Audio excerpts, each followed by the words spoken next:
Bueno, muy buenas noches para todas, para todos. Muy buenos días, buenas tardes a la hora que nos van a ver, porque esto está grabado. Bien, yo ya no me acuerdo qué encuentro es este, pero vamos a continuar con este proceso de hermenéutica jurídica, con énfasis en lo jurídico, del mercader de Venecia, de El Bardo de Avon, o de Sir William Shakespeare.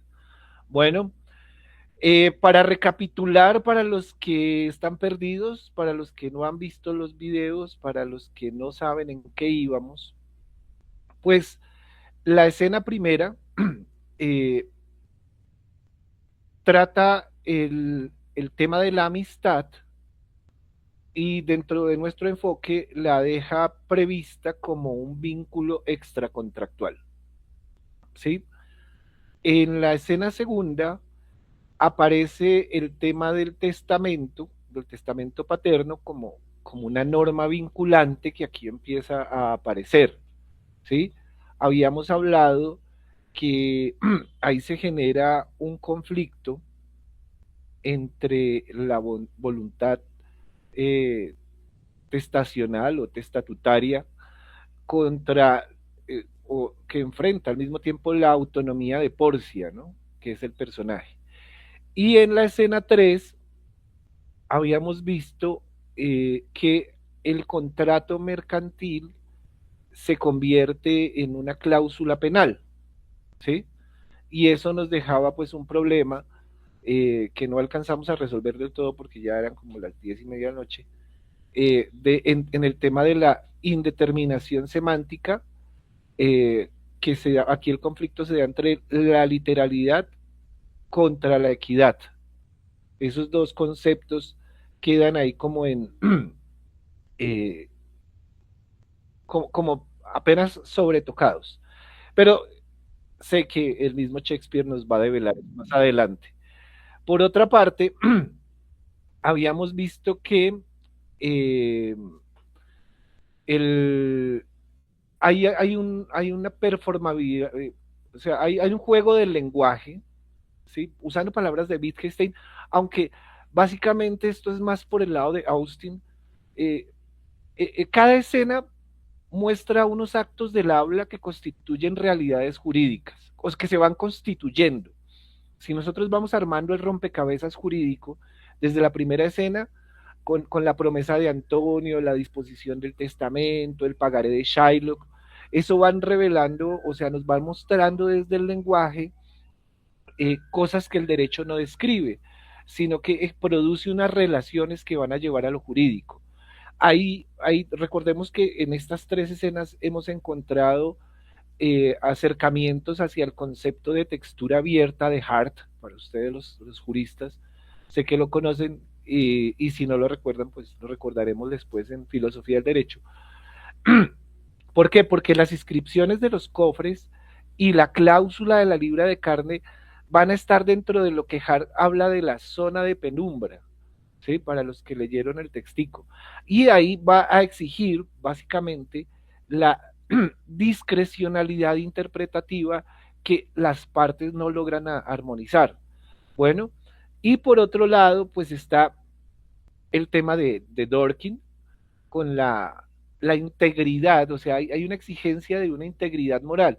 ¿Por qué? Porque la tensión que se da entre Shylock y Antonio va a plantear si un sistema jurídico puede mantener realmente coherencia principal cuando sus normas pues, permiten resultados moralmente inaceptables. Que eso es algo de lo que Aristóteles ya, a lo que Aristóteles ya se había referido. Y por último así, estaba el tema de los espectros en Derrida, ¿sí? Porque el padre de Porcia, ¿sí? Este es tomado, o sea, se hace una analogía con espectros de Marx, de Derrida, el texto, espectros de Marx de Derrida, donde el padre de Porcia, pues, y la ley que aplica en Venecia, se van a yo diría que se juxtaponen, más que interpelarse, se juxtaponen en la ausencia, mostrando de alguna manera que todas las normas jurídicas tienen una dimensión espectral que que va a estar por encima de la presencia de los autores. Es, es ese poder invisible, ¿no?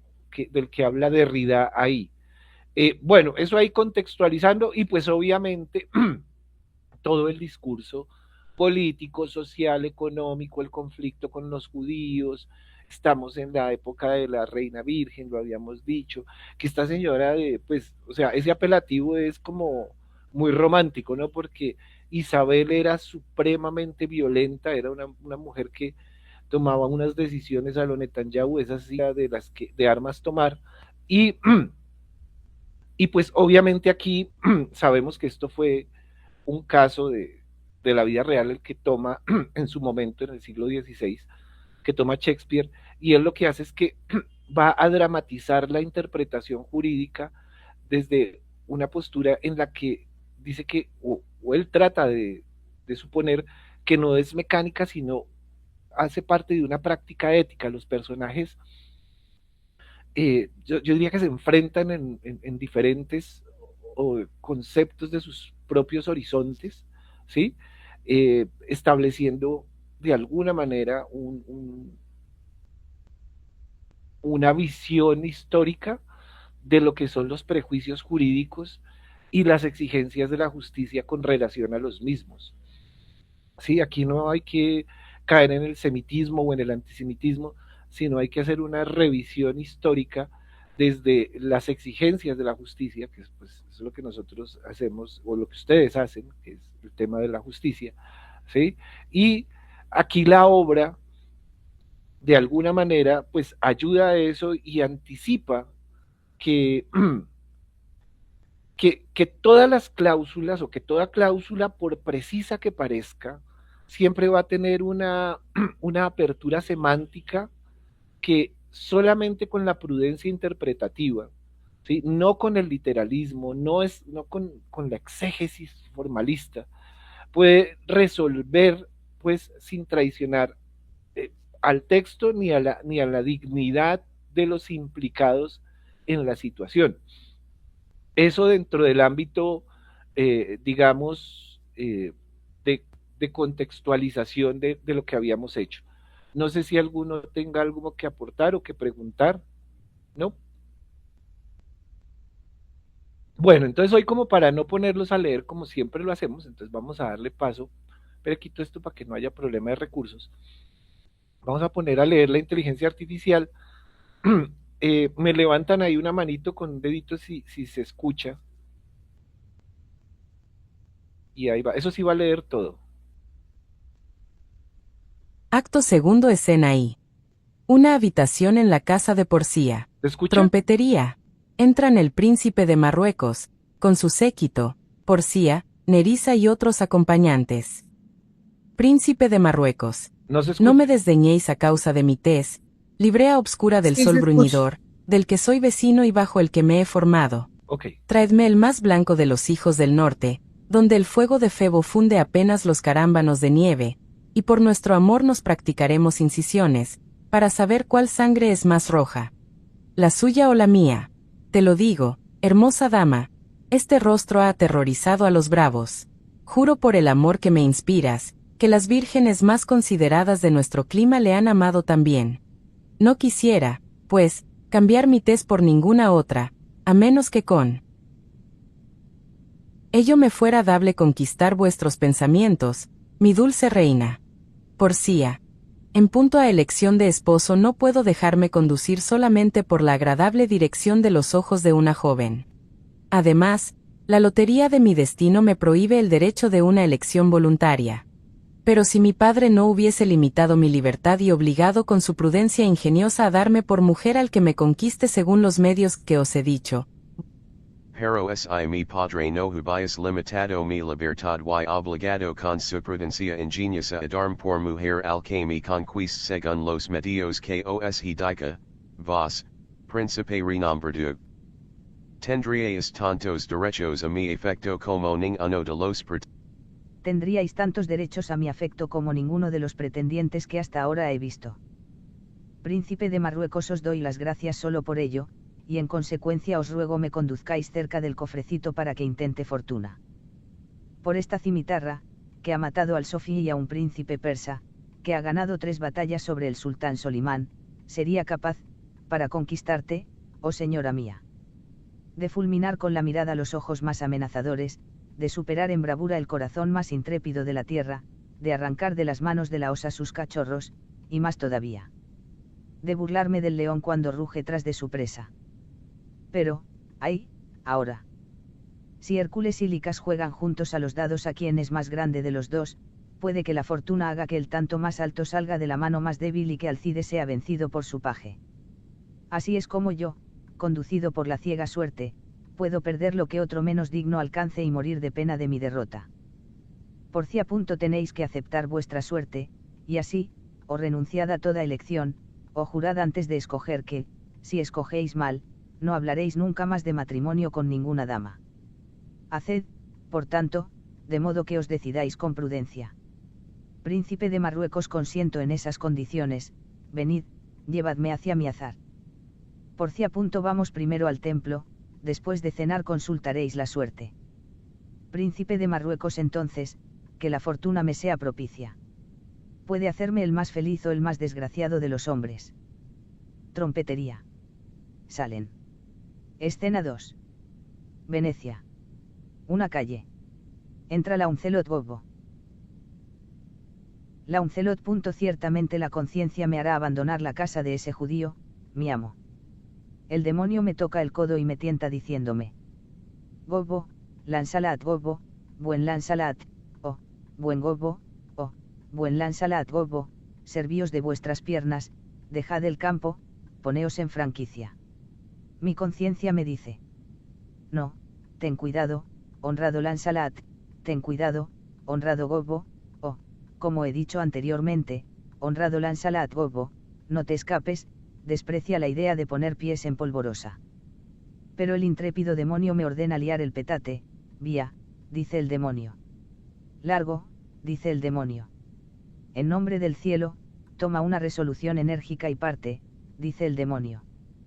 A su vez, mi conciencia, colgándose del cuello de mi corazón, me dice estas prudentísimas palabras. Mi honesto amigo Lansalat, tú, que eres el hijo de un hombre honrado, valdría mejor decir el hijo de una mujer honrada, porque, para decir verdad, mi padre tuvo cierto resabio. Cierta inclinación, cierto gusto especial, mi conciencia me dicta, pues, Lansalat, no te muevas. Muévete, dice el demonio. No te muevas, dice mi conciencia.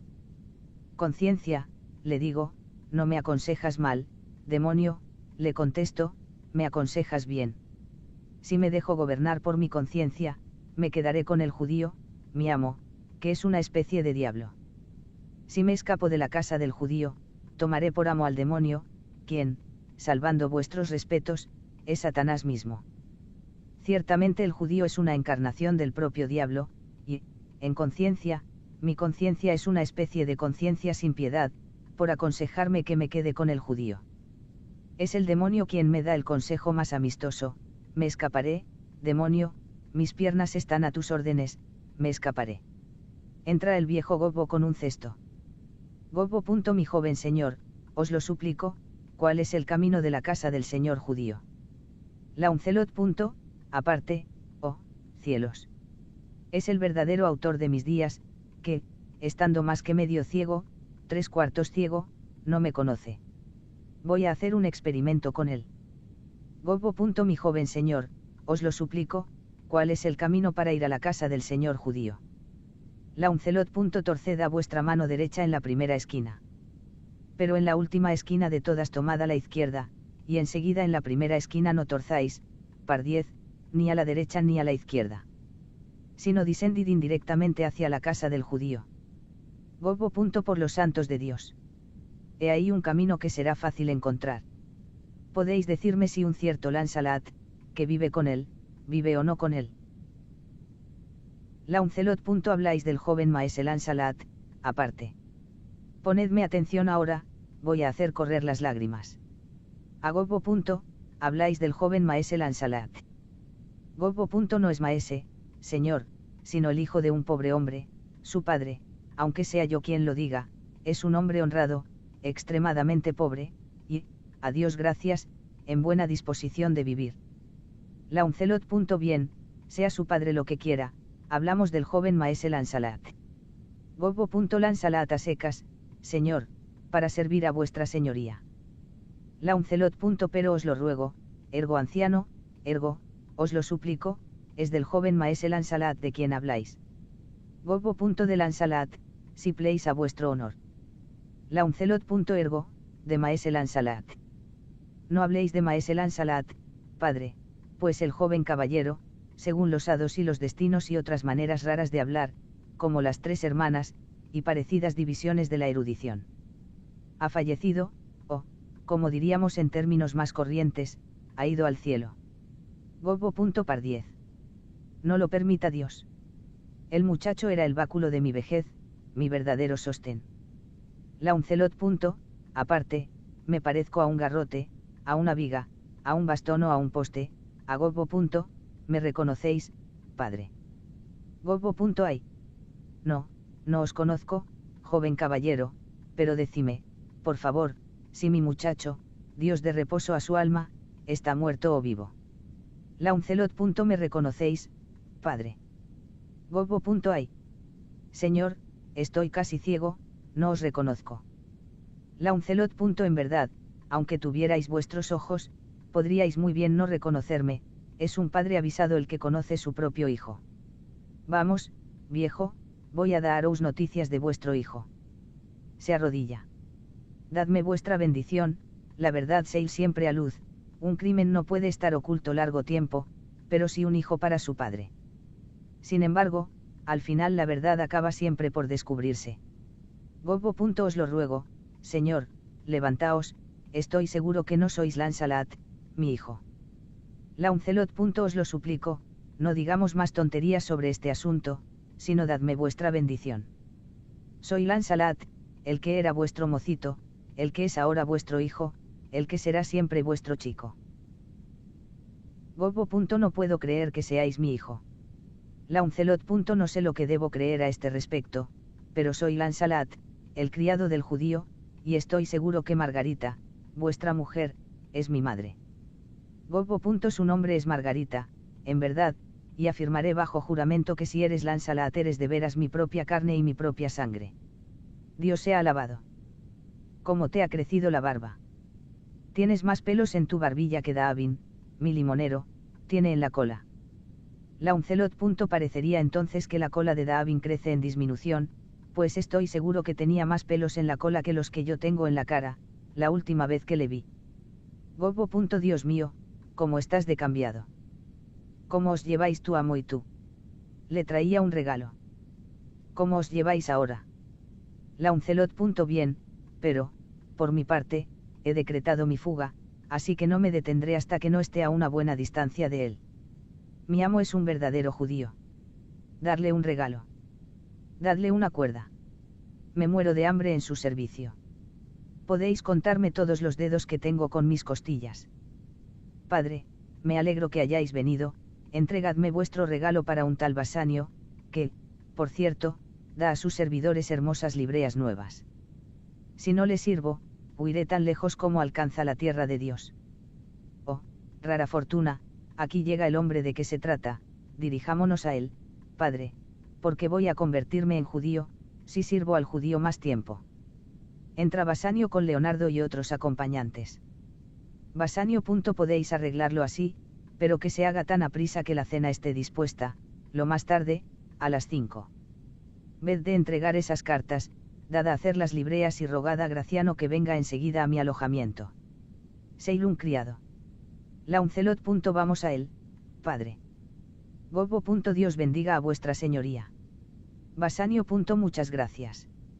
¿Deseas algo de mí? Gobbo. Aquí está mi hijo, señor, un pobre muchacho. Launcelot. No un pobre muchacho, señor, sino el criado del rico judío, que quería, señor, como mi padre os especificará. Gobbo. Tiene, como si dijéramos, una gran infección a servir. Launcelot. Para deciros verdad, el resumen de mi asunto es que sirvo al judío, y que tengo un deseo, como mi padre os especificará. Gobbo. Su amo y él, salvando los respetos de vuesa merced, no hacen buenas migas. Launcelot.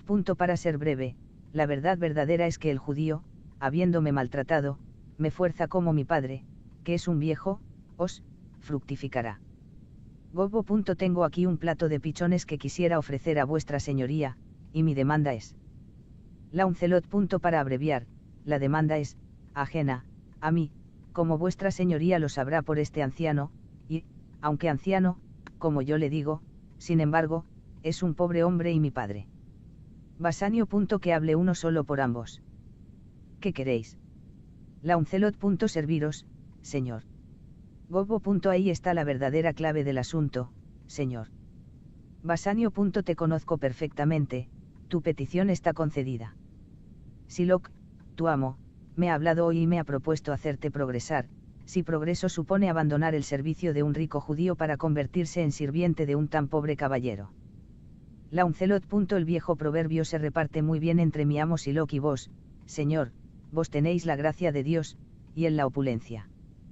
Basanio. Has dicho bien.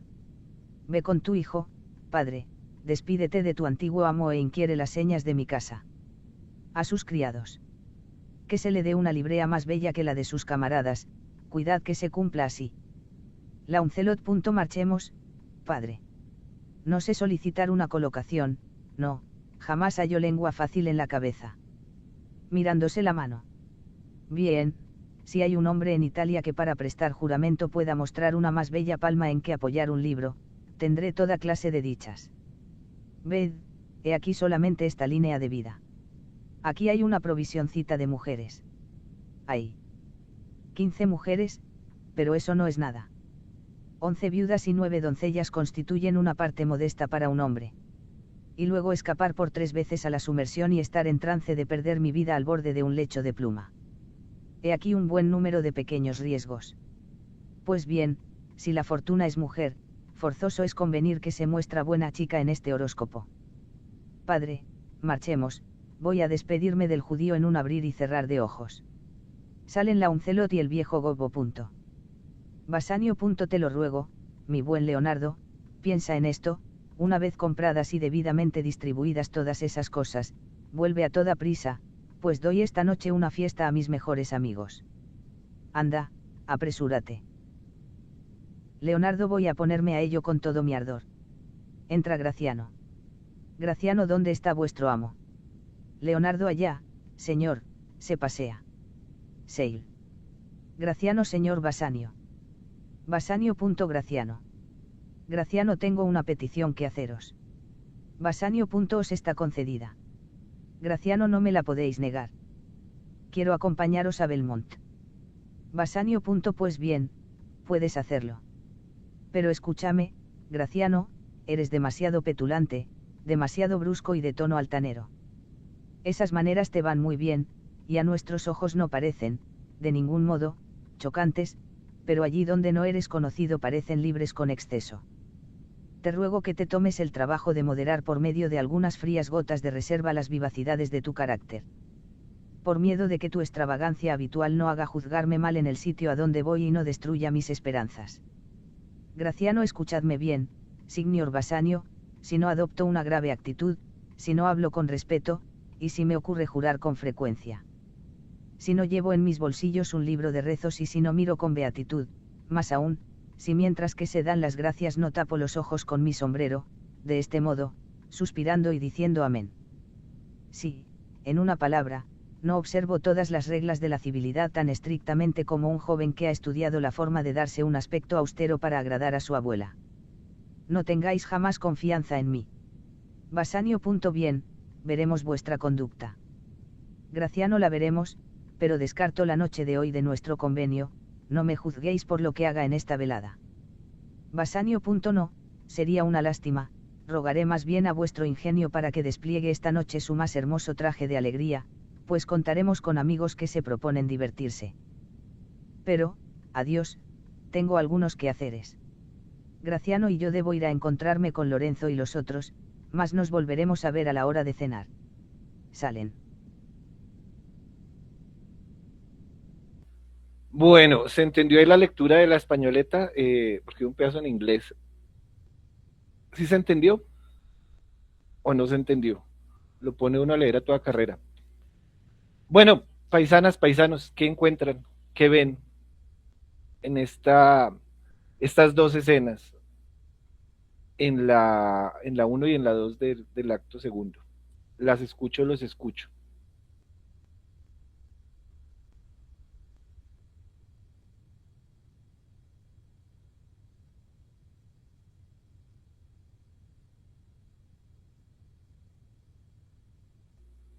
Están muy callados. Don Hernando, ¿qué vio ahí? ¿Qué leyó ahí?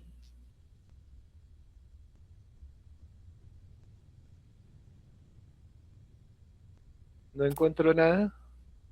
Buenas noches para todos. ¿Qué más, Eh, Hernando? Muy bien, gracias.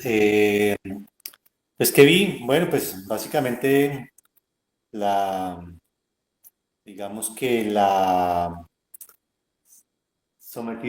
primera escena que leímos, pues sometido al azar de los cofres y sometido pues a la, a los designios que había dejado el padre, pues como lo habíamos visto en las anteriores escenas, de que tenía que someterse pues al azar de escoger los cofres, dependiendo pues el cofre que escogía, pues podía acceder a Porcia o no. Y pues no, en esta última escena de Basanio y Graciano, pues no encuentro así nada importante que comentar.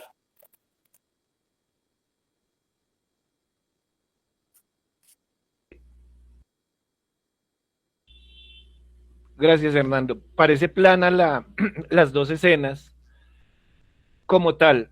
No sé si alguien tenga algo ahí más que decir o ahí vamos develando cosas. Bueno, primero, dentro del ámbito así, al ser dramaturgia, pues ya esta escena del padre del padre del muchacho este y pues que se llama, se me olvidan, de Launcelot y Gobo, sí, toda esta escena es muy carnavalesca.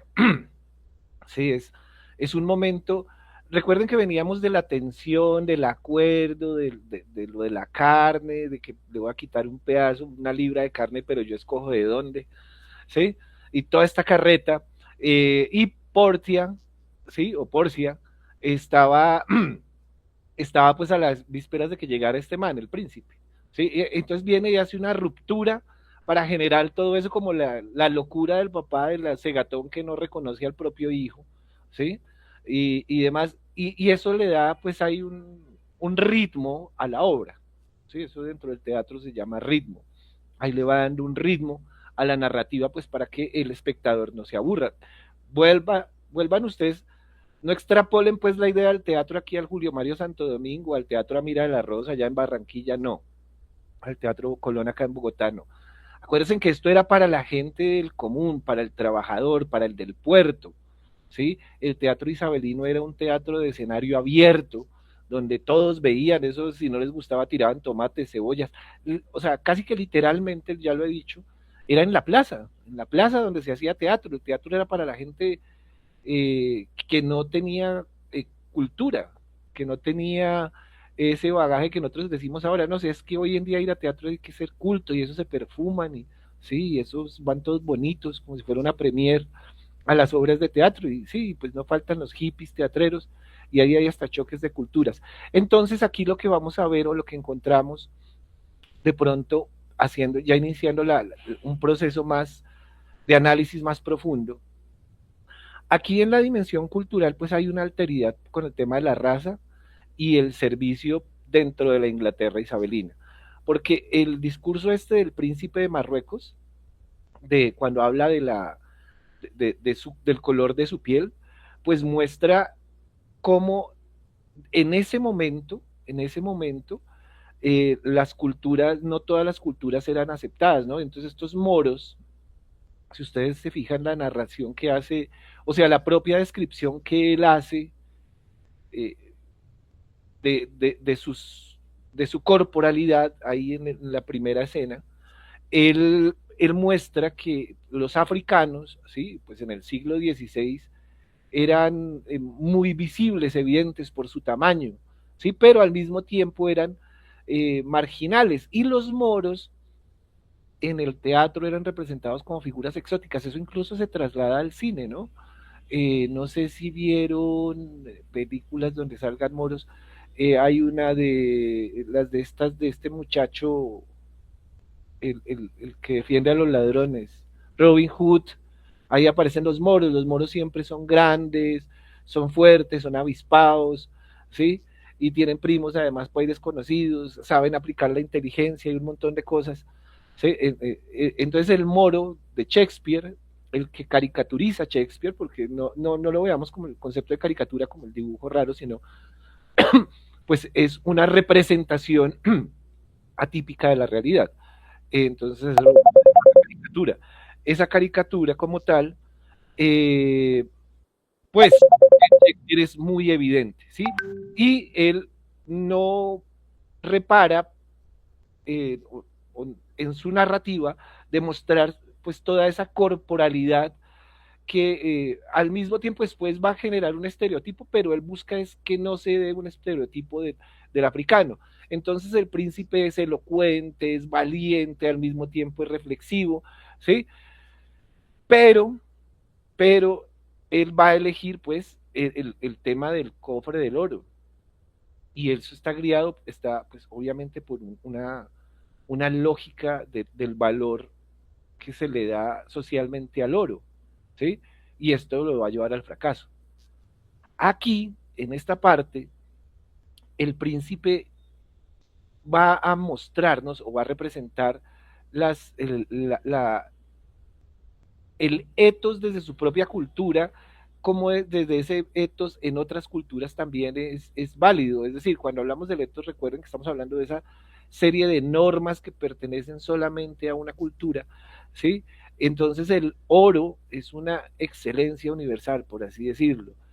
Pero el testamento exige una transvaloración que privilegia la humildad sobre la apariencia. Y aquí también Shakespeare juega con esto de los valores del momento y de algo que sigue hoy en día permanente, o sea, que tanto importancia le damos al dinero, al oro, a todo ese tipo, a la riqueza como tal. Entonces, de alguna manera,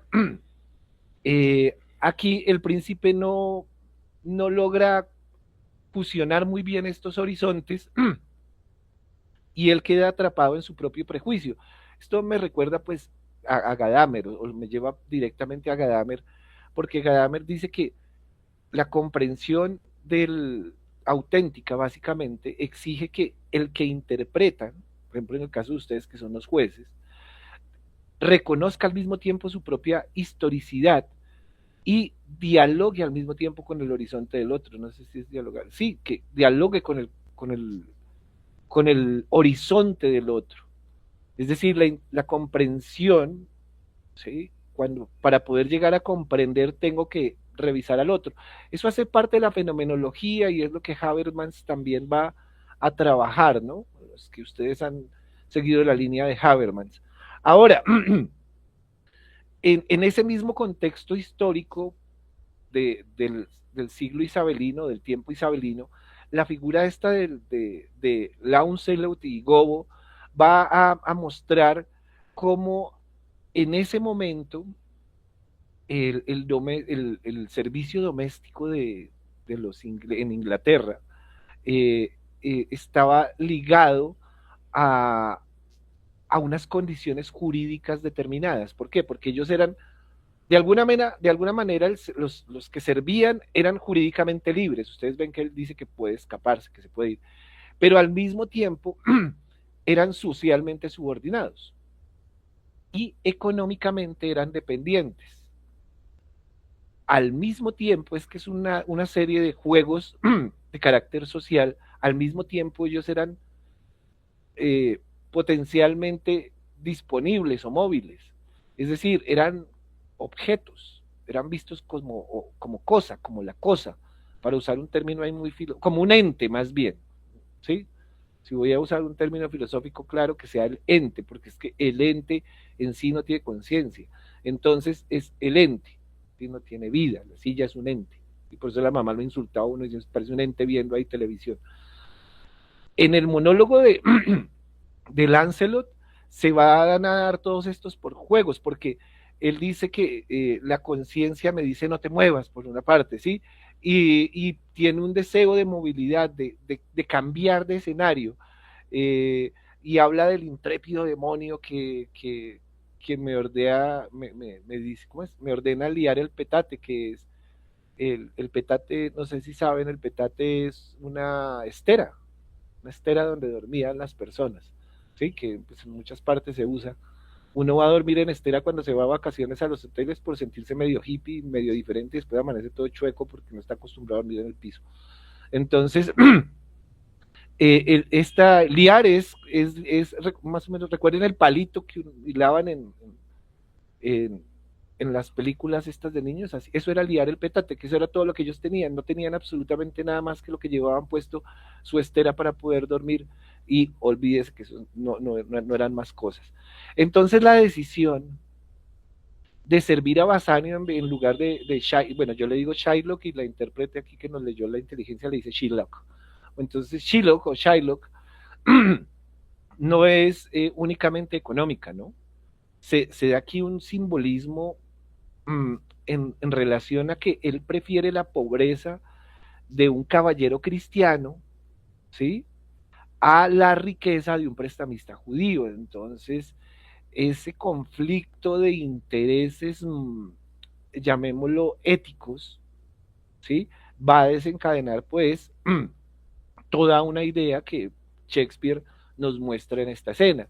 ¿Por qué? Porque la elección va a mostrar cómo los valores culturales isabelinos estaban asociados a la virtud con la identidad cristiana. Y aquí me toca volvernos que virtud como la virtud son todo ese conjunto de normas para comportarse bien según Aristóteles en la Atenas griega, pero el concepto pues se extrapola, se traslada a diferentes, se interpreta en diferentes momentos, y aquí pues Shakespeare lo lleva a esa virtud con la identidad cristiana y a la avaricia, pues, que es lo que identifica a la alteridad judía, ¿no?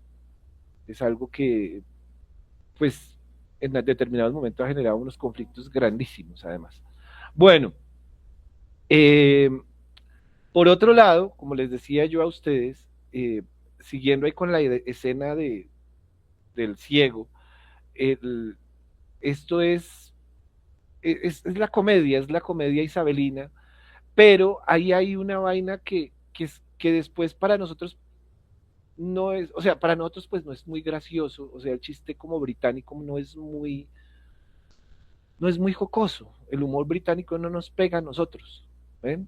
Pero el humor, por ejemplo, norteamericano nos llega un poquitico más, ¿sí? Y ya el humor colombiano, pues ya ese es nuestro, o sea, ese es autóctono, ¿sí? Hay cierto humor endémico, por ejemplo, el de la Nena Jiménez, para los que son viejos, ¿sí? O sea, ese humor del madrazo, ¿sí? El humor endémico nuestro también es ese humor de doble sentido, por ejemplo, muy viejo, de Meterio y Felipe, que esos eran un par de personajes, opitas creo que eran ellos, huilenses, y hacían humor. Después lo ha heredado ya este muchacho de Caracol que hace como el boyacense y diferentes personajes, el que tenía restaurantes y se quebró, eh, Don Gediondo.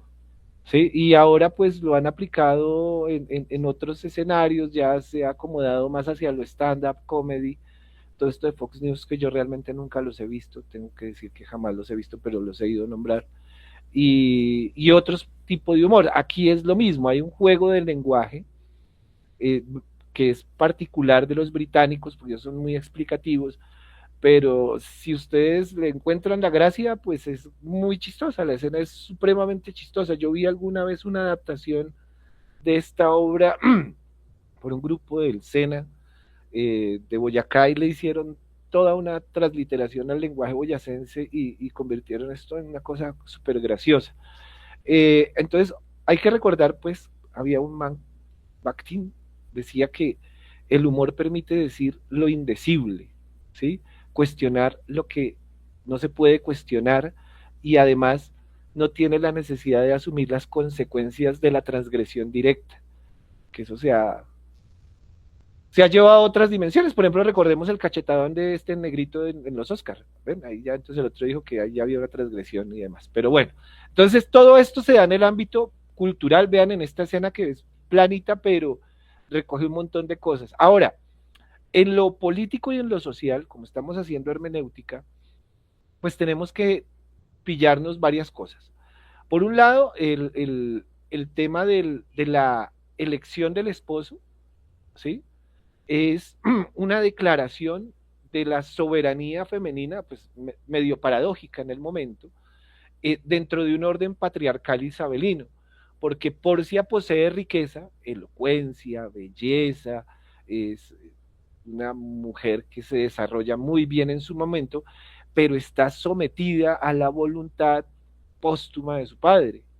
Y Belmont, un lugar donde se plantea la escena, no es un espacio de libertad absoluta, sino es más bien como un espacio de negociación para ella.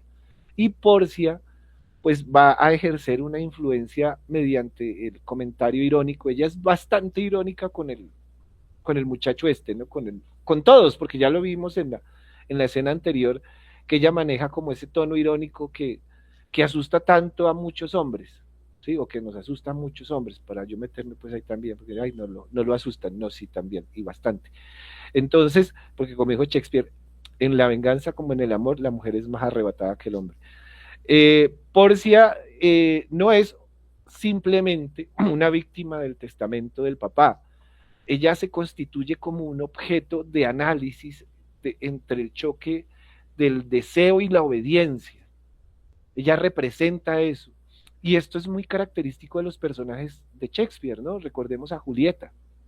Julieta tenía que obedecer, pues, la orden de los Capuleto, ¿sí? Pero al mismo tiempo ese deseo, esas ganas de estar allá con Romeo, de ir a encontrar el amor con Romeo, pues lo hacía. Y cuando uno lee esa novela, pues uno se identifica, ¿no? Uno se acuerda en el colegio esas ganas de volarse a verse con la novia, en el barrio, en la universidad, esos primeros pinitos que uno dio en el amor, sí, que parecía uno, pues, perrito desesperado en parque, y, y demás. Y eso tienen los personajes de Shakespeare. Igual también lo lleva a otra dimensión, por ejemplo, en Hamlet, ¿no? ¿Sí? Eh, y lo lleva, por ejemplo, al plano de la locura esta en Sueño de una noche de verano, del mismo Shakespeare. Ahora, si miramos esta postura de Portia, perdón, ahí uno puede llegar a hacer una lectura, ¿sí? Desde Foucault y, y entender cómo el poder no solo reprime, ¿sí? Decía Foucault, sino que al mismo tiempo produce subjetividades.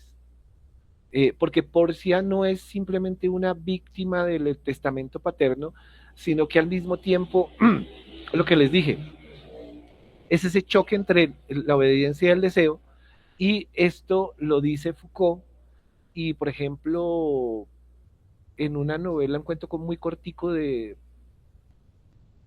Gabriel García Márquez, que se llama La terrible y triste historia de la Cándida Heréndira y su abuela desalmada, que es tomada de un hecho real de la costa. La Cándida Heréndira, para tirarme el libro ahí a más de uno, pues es muy chévere leerlo. A mí no es que me mate García Márquez, pero tiene uno que otro cuentico ahí que vale la pena leer. Eh, Dice el personaje este, allá la cogen y la habían, digamos, casi que secuestrada unas monjas, y ella estaba riendo unas escaleras que todo el tiempo se llenan de polvo. O sea, es una cosa utópica barrerlas, porque cuando llega al tercer escalón ya otra vez está lleno el primero de tierra. Y ella decía que sabía en las condiciones que estaba, pero se sentía libre y se sentía feliz. Que eso era muy particular, es particular de esa escena. Y aquí sucede eso. Cuando estamos tan oprimidos, generamos ciertos niveles de subjetividad. Si lo miramos políticamente, por ejemplo, o políticamente, perdón, en el plano local para extrapolar, pues llega tanto el tiempo de la presión de los gobiernos de oprimir a cierta cantidad de personas que se generan movimientos como lo que se llamó aquí el estallido social, ¿sí? Eso es una subjetividad colectiva, según Foucault, ¿ven? Es un efecto del poder. Ahora, al mismo tiempo, ya que estamos en el plano de la desobediencia, entendiéndolo esto desde el ámbito jurídico, la decisión de Launcelot, ya cambiando de personajes, de abandonar a Shylock, esto lo que va a mostrar es cómo Inglaterra, en la Inglaterra mercantil del siglo XVI, hay una movilidad, hay un transhumanismo, ¿sí? Es una sociedad donde el estatus se va a heredar, ¿sí? Pero el comercio permite una fluidez, ¿sí? Y la figura del sirviente cambia de amo frente a las necesidades del uno del otro, ¿sí? Y hay una amenaza, esto va a presentar una amenaza social porque esa movilidad dentro del espacio, que está condicionada a unos límites imaginarios, o sea, no me puedo ir tan lejos, o sea, puedo irme de un ratico, puedo volarme, ¿sí? O sea, soy esclavo, pero, o sea, no soy esclavo, soy sirviente, porque yo dependo, yo presto un servicio. Es más o menos como un prestador de servicios en una entidad pública. ¿Sí? O sea, no es que sea esclavo, o sea, usted no es que lo obliguen a llegar aquí a las 8, pero todos llegamos a las 8, decía una jefe que yo tuve. Entonces, esa servidumbre, esa servilidad, se convierte en una amenaza porque puede llegar a subvencionar o a subvertir mejor la estabilidad jerárquica del tiempo y cuestiona las lealtades y los valores fundacionales de ese momento. Pero al mismo tiempo es un recurso porque permite la circulación de estos sirvientes y les permite adaptarse desde sus, ya que estamos en los concursos, a partir de sus méritos, dentro de un sistema, y ellos se adaptan a las circunstancias, que es lo que pasa aquí con este man. O sea, ya aquí es por un tema ya metafísico, ya ontológico, más que metafísico, ontológico. ¿Sí? No, es que el tema de los judíos, es que el tema de los cristianos, yo no quiero, si sigo así con este man, me volveré judío, dice él. Entonces, eso es complejo, ¿sí? Y dentro de lo político hay relación, lo que yo les decía y que se venía tratando o que vienen mostrándonos Shakespeare hace rato, que es el tema de la autoridad espectral del padre, ¿sí? Con este tema del testamento. Ahí tenemos que ir directamente a un análisis desde Derrida y desde Gadamer, porque es que, a ver, el testamento del padre de Porcia es un espectro jurídico en un sentido, o Derrida lo vería así, ¿sí? ¿Por qué? Porque su autoridad no reside en la presencia física, sino en la capacidad de voluntad para estructurar el presente. Es como eh, esa vocecilla de la mamá cuando le decía a uno, llegue aquí a las 8, si no ya sabe, uno se quedaba en el ya sabe. El ya sabe, eso es lo que estructura el me tengo que ir ya, ¿sí? En tema de cuestión de la ley interna ahí. Pero ya en un sistema jurídico, pues aquí estamos hablando de una voluntad imaginaria que estructura un presente. Y ojo que el derecho está constituido por una gran cantidad de imaginarios, ¿sí? El contrato social, eso es un imaginario. No son cosas estructuradas, son cosas imaginarias, ¿ven? Que se van a, digamos, sustentar en el papel, pero son imaginarias. El contrato social no existe, eso no existe realmente, o sea, no es tangible. Pero píllense ustedes que Porcia, en este caso, en este juego de la autoridad, de la espectralidad, eh, no solamente es pasiva, o sea, no recibe el castigo o digamos la autoridad de manera pasiva, sino que ella con su actitud le da una transformación al sentido de la norma. Si esa crítica mordaz que ella hace le da una transformación dentro del juego del lenguaje. Y eso nos lleva a mirar el tema de Gadamer cuando él habla de la fusión de los horizontes, porque Porcia no es que reproduzca mecánicamente la voluntad paterna, sino que lo que hace es que ella va a pegarle como una reseteada, ¿sí? una actualizada mediante, o sea, mediante lo que es la comprensión de la experiencia concreta. Eso lo estoy diciendo ahí medianamente. O sea, ella de alguna manera hace una dialéctica, ¿sí? Pero para no meterme en términos hegelianos, más bien fenoménicos, ¿sí? Ella establece una comprensión que se da en el facto, en esa experiencia concreta. Cuando ella dice que se alegra de que esa gavilla de pretendientes sea razonable, creo que lo dice en la primera o segunda escena, ella no está rechazando directamente el testamento, pero lo resignifica, le da otro simbolismo desde lo que ella es, desde su posibilidad, ¿sí? Y ante eso, Gadamer, Gadamer decía que, ojo que esto es muy importante para los jueces, estos elementos de Gadamer, que habrá que trabajarlo, que él decía, la comprensión es siempre aplicación, porque interpretar una norma jurídica, ojo, no es reproducir su significado original, sino actualizarlo en la situación presente. ¿Sí? Siempre hay que hacer una comprensión desde el momento en que desde lo que es la ley, el imaginario de la ley, a la realidad. Algo que dice Gadamer, en lo que yo sé que ustedes conflictúan muchísimo, digamos, dentro del formalismo en el que está constituido el derecho colombiano. ¿Sí? Que ese es uno de los problemas claros hasta ahí. ¿Alguna pregunta, algo que aportar desde lo que yo estoy diciendo por ahí?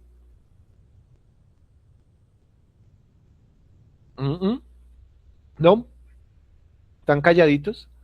Bueno, ya para meternos en el ámbito semántico jurídico, porque tenemos que entrar aquí a mirar que es que los juegos del lenguaje son riquísimos en estas dos escenas, por eso las dejamos juntitas, así como vamos a dejar 3 para la próxima. Eh, es, esto nos va a llevar a Hart, ¿sí? Cuando, cuando ella dice, eh, cuando se habla de la inscripción de los cofres, más bien, ¿se acuerdan? O sea, cuando el primero que es de oro lleva esta inscripción, el que me escoja ganará lo que muchos desean. El segundo de plata ofrece esta promesa. Quien me escoja obtendrá tanto como merece. Y el tercero, el del plomo vil, decía, quien me escoja debe dar y aventurar todo lo que tiene. Estaba en la escena primera del acto segundo. Bueno, ahí hay que hacer una interpretación jurídica ante, ojo, un texto normativo indeterminado. Esto desde la visión de Hart, si estuviera Hart ahí presente, haciendo este análisis, él diría que estas inscripciones se dan en la zona de penumbra del lenguaje normativo, porque términos como lo que muchos desean, tanto como merece, o dar y aventurar todo, ¿sí?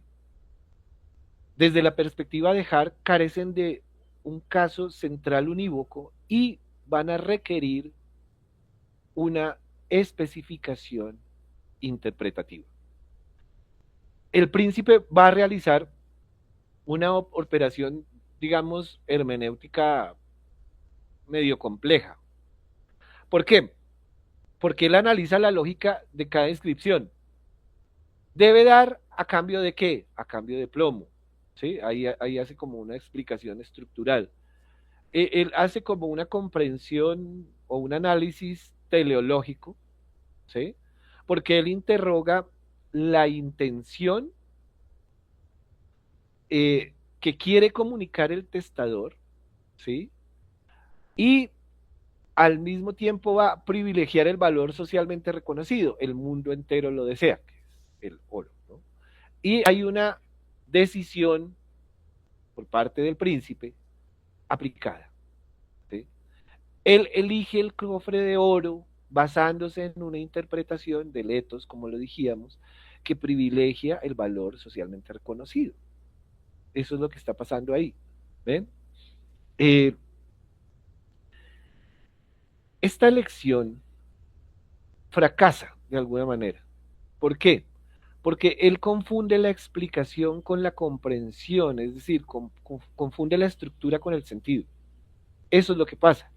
Y esto ya lo había dicho de alguna manera, o en otros escenarios, Ricoeur, o Ricoeur, como se diga, ¿sí? Él ha dicho, o ha escrito más bien, que la interpretación auténtica exige siempre superar la oposición que se da entre la explicación la explicación objetiva y la comprensión existencial mediante siempre una dialéctica metodológica. ¿Sí? Este Ricoeur es bien complejo a ratos de entender, pero es muy cercano a lo que estábamos diciendo o la que les estaba comentando de Gadamer. Para que usted haga o para hacer una interpretación válida, auténtica, ¿sí? que reúna todo, hermenéutica, ¿sí? Debe superar claramente eh, el conflicto que se está dando entre la explicación objetiva, que puede estar dada por lo nominal, ¿sí? Y la comprensión existencial mediante una dialéctica metodológica. Y ojo, que aquí, en palabras de Ricoeur, está el fundamento de todo lo que se hace en una prueba de méritos, en los enunciados que ustedes manejan, en esos que acá trabajamos y trabajamos y trabajamos desde diferentes ámbitos, porque ustedes usualmente se quedan en la comprensión existencial, ¿sí? O se quedan en la explicación objetiva, y a eso hay que hacerle una dialéctica metodológica, hay que usar un método para saber qué me están diciendo, ¿ven? Por eso estamos pues aquí.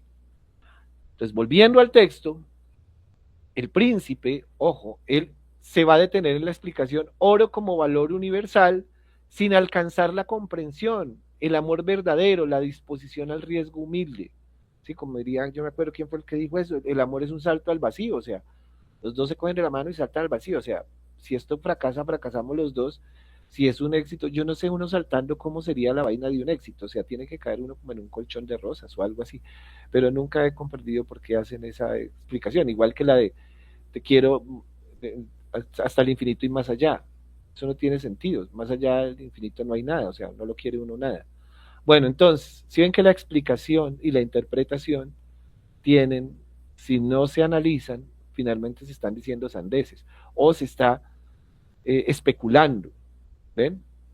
Porque, como dijo Gadamer, el sentido de un texto supera a su autor, no ocasionalmente, ojo, no, siempre. Por eso comprender es siempre un proceso productivo, eso lo dice Gadamer.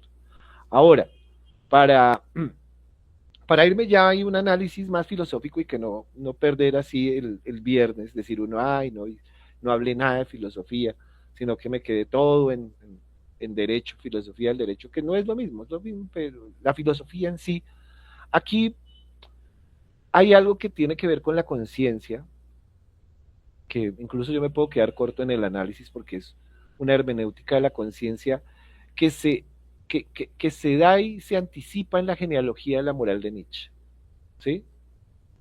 Cuando este man arranca con ese soliloquio de que si me abandono en la casa del judío, mi amo, el demonio y no sé qué, eso desde la postura de Derrida, por ejemplo, se puede hablar como una deconstrucción de la autoridad moral. La conciencia y el demonio no son entidades sustanciales, hablando filosóficamente, ¿sí? Sino que son voces que se citan, ¿sí? Que ellas se disputan la interpretación de la situación. lo que es la conciencia y el demonio. Eso me hizo acordar muchísimo de Descartes. No sé si ustedes leyeron La duda metódica de Descartes, y él hablaba de que habían unos demonios, cuando cuestionaban a él, entonces que habían unos demonios que trataban de confundirlo, ¿sí? Y es pues muy típico de la Edad Media que el demonio se apareciera y le dijera a uno. Y recuerden que las caricaturas, cuando uno era niño y veía todas estas caricaturas de Cartoon Network y todo esto, los más viejos, pues, que no tuvieron Cartoon Network, veían otras cosas, siempre hay los personajes que sale el bueno y el malo, y desde ahí se toma, es decir, se busca afectar la conciencia, ¿sí? Y es que aquí Launcelot va prácticamente, mediante los actos del lenguaje, él se va a autolegitimar, ¿sí? O a demostrar que no tiene una conciencia, en realidad, que él depende de, ¿sí? Y si lo miramos desde Nietzsche,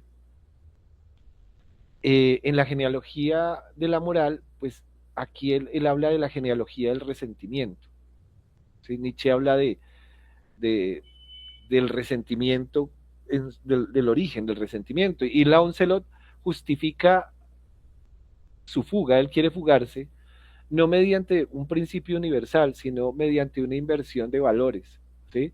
Que demoniza, él va a invertir los valores, va a convertir a su amo en un demonio. Cuando nosotros hacemos eso, ahí ya dice Nietzsche, nosotros lo que estamos es generando un resentimiento.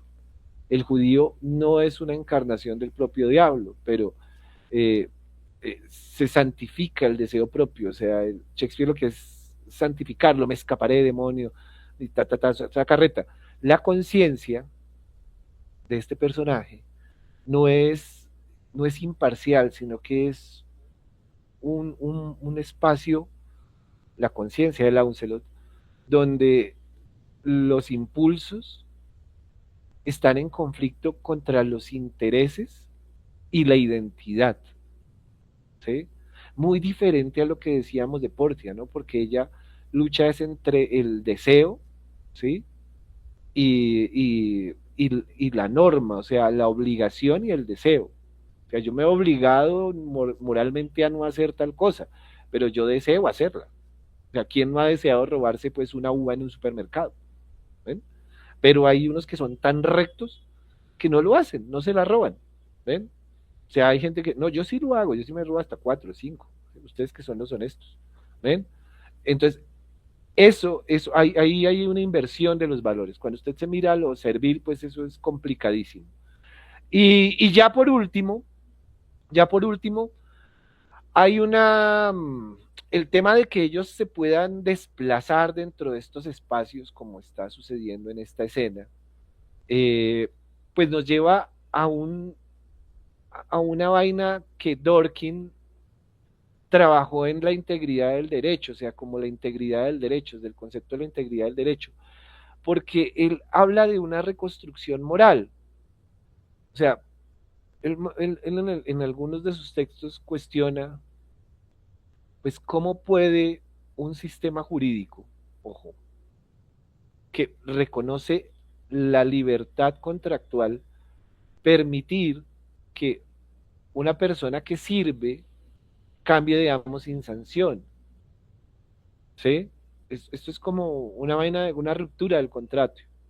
Entonces, aquí se va a dar una especie de engranaje, diría yo, de, de dos elementos sustanciales de Dworkin para los que lo han leído bien. Por un lado, el fit, ¿sí? ¿Por qué? O el ajuste. Ustedes no sé si lo manejan así, textos maneja el fit, que es, o sea, aquí en esta obra, aquí es cuando se da el reconocimiento de la validez formal del contrato previo entre Launcelot y Shylock, ¿ven? Y por el otro lado está ese otro elemento de, que, es, que es evidente en Dworkin, que es la justificación, porque él va a interpretar esta movilidad social como, como una especie de progreso, pero, pero, pero es que, pero, yo le pongo el pero, pero digamos que es el pero, o sea, esta movilidad social que se lleva hacia el progreso solamente está ligada desde los principios de la dignidad y la libertad. Aunque ahí creo yo que se me está yendo la mano en el análisis con Dworkin, ya estoy hilando muy bajito porque por ahora no, Shakespeare, por ahora, hasta ahí, en esta parte del texto, no nos ha hablado todavía del tema de la dignidad y la libertad como tal, sino que pues como no andamos en las épocas de Petro, pues le mete dignidad a todo. Eh, bueno, por último, ya no sé qué les puedo decir en cuanto. Es que estas dos escenas son anclaje dentro de la estructura eh, de la obra. Entonces, no nos dicen todavía un montón de cosas, pero sí nos dejan un montón de espacio para reflexiones desde el lenguaje, desde la manera en la que se va develando esta relación jurídica y el manejo que se le va a dar, ¿no? O sea, porque aquí Portia empieza ya a construirse ese personaje de otra manera. Bueno, no sé qué tengan que decir mientras tomo tinto. Hoy veo, hoy estoy como rápido, y hasta la lectura estuvo rápida. Las escucho, los escucho, comentarios. Don Hernando, claro. Andrés, buenas noches. Ven, ¿qué se ha sabido del concurso? ¿Por De qué que, está tan demorado? como diría García Márquez, que está vivo pero que anda de parranda. Eh, del concurso, el chisme. Bueno, el chisme ya serio es que es la libre, ¿no? O así que definido. Sí, pero pues yo hasta que no vea totalmente el contrato firmado ahí en Secop, pues no les digo que sí, sino que es que como Hernando y ustedes lo saben, estamos hoy a 8, estamos a 12 días de elecciones. O sea, esta semana aparece el concurso para la Nacional, para la Universidad del Cocuy, para todas las universidades. O sea, todos los chismes posibles, habidos y por haber, van a aparecer porque vienen las jugadas eh, más parroquiales, para no usar un término despectivo, de nuestro proceso electoral. O sea, lo que se viene esta semana es candela. Y ustedes juegan un papel muy importante en todo este movimiento, que ustedes son ese aparato del Estado que, que genera tanta cosa y tanta cosa, ¿no? Tanto chisme y tanto revuelo. Entonces, Hernando, por ahora de eso nada, por ahora solamente está rodando bien el de la Procuraduría. De hecho, para los que están en ese concurso, pues ya hoy se habilitó la página del concurso, porque ese tiene página propia, concursa con mérito y no sé qué carajada se llama ahí. Y hay una cantidad de indicaciones ahí que no acababa de leer porque estaba muy ocupado. Eh, de resto no sé más, don Hernando. Eso es lo único que nosotros seguimos pues en camino y que la otra semana no se les olvide, no es el viernes sino el jueves, y no es Shakespeare, sino eh, entramos a Hegel, ¿no? Bueno, en realidad tenemos que entrar a Marx, pero no podemos entrar a Marx si no hemos visto a Hegel. O sea, nos toca leer los paralelitos, o sea, irlos viendo paralelos, porque salimos del naturalismo ya moderno, ya pasamos. Acá lo vamos a tener que estar volviendo, yendo y viniendo, ¿sí? Y estoy pues ahí revisando todo lo que les dije, que me habían comentado que en la escuela Rodrigo Lara Bonilla, pues están trabajando el tema de la voluntad de Schopenhauer, que yo no sé cómo carajos, pero pues ahí lo están metiendo y pues vamos a releer a Schopenhauer, que no lo leo hace muchísimo rato, que es aburrido, o sea, bueno, eso les cuento. ¿Qué otra cosa? ¿Qué otra preguntita? ¿Qué otro dato? ¿No? Bueno, entonces yo les agradezco a todas y a todos su presencia y nos veremos el jueves con Filosofía del Derecho. ¿Listo? Y los de la Procuraduría el martes. Bueno, un abrazo. Feliz tarde, feliz noche, feliz día para todos.